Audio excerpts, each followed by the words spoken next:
Le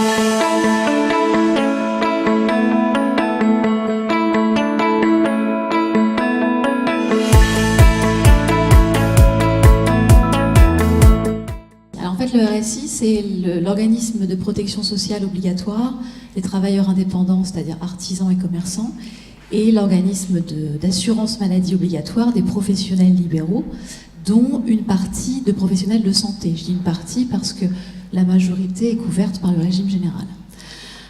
En tant qu'organisme d'assurance maladie, nous avons une mission de prévention, de protection et d'accompagnement de nos affiliés, et d'autant plus quand ils sont en situation de vulnérabilité.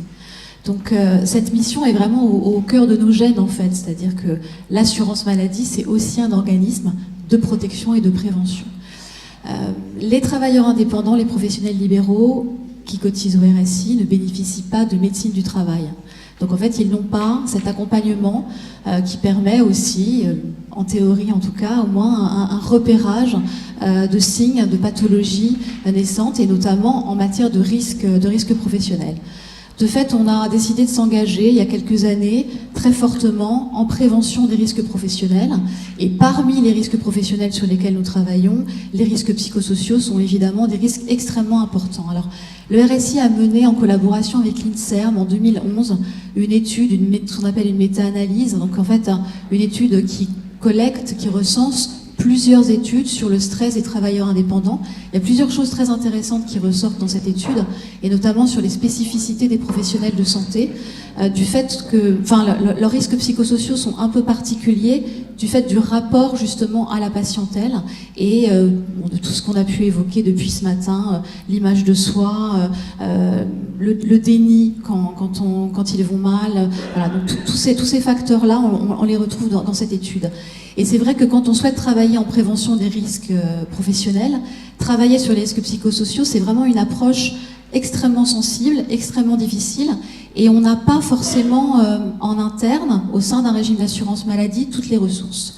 Alors ce qu'on a décidé de mettre en place, c'est essayer de jouer en tout cas un rôle de sentinelle. On parlait de sentinelle tout à l'heure, mais c'est vrai qu'on a la capacité de croiser un certain nombre d'informations. D'abord parce qu'on a des médecins conseils, et ces médecins conseils, on est en train de les former au repérage de la souffrance psychologique et au repérage du burn-out.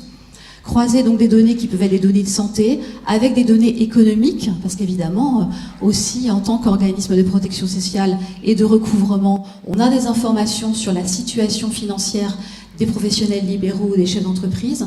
Et en croisant un certain nombre de données environnementales, on peut peut-être jouer ce rôle de sentinelle et repérer des personnes qui peuvent être dans une situation le plus en amont possible, donc avant la crise aiguë, avant le burn-out, avant une situation de souffrance importante, de repérer des situations qui sont délicates et qui peuvent mener à une souffrance psychologique. Et dans ce cadre-là, de proposer un accompagnement. Et pour nous, on a parlé de ça aussi ce matin, on a parlé de réponse ou d'accompagnement ou de vision globale, de réponse globale.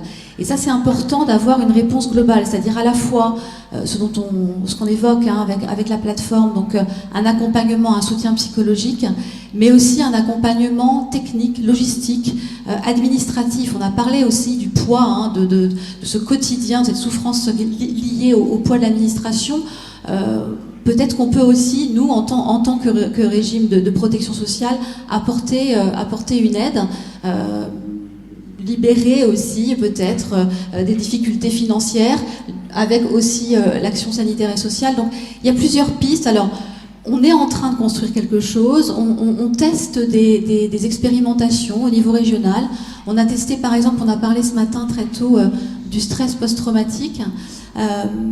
On a malheureusement chez les travailleurs indépendants et chez les professionnels libéraux, malheureusement beaucoup de cas de gens qui sont agressés ou de commerçants qui sont braqués. On parle de buralistes, de pharmaciens, de bijoutiers.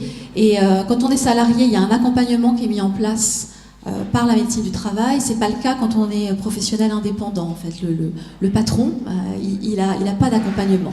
Donc, on est en train de tester des cellules d'accompagnement à la fois psychologique, mais aussi de soutien technique, logistique, pour, voilà, quand on s'est fait braquer, éventuellement la vitrine a été cassée, tout a été dévasté, et il y a besoin aussi d'un coup de main financier, il y a besoin peut-être de reporter le paiement des cotisations, il y a besoin d'une espèce de caisse de solidarité. C'est à la fois une caisse de solidarité, mais même avec des choses, là on parle de l'action sanitaire et sociale, mais même en dehors de l'action sanitaire et sociale, octroyer la possibilité de reporter un paiement de cotisation, par exemple, ou un échelonnement des cotisations quand on est en difficulté financière, c'est possible, et il faut se retourner vers sa caisse, et on peut être accompagné dans ce cadre-là.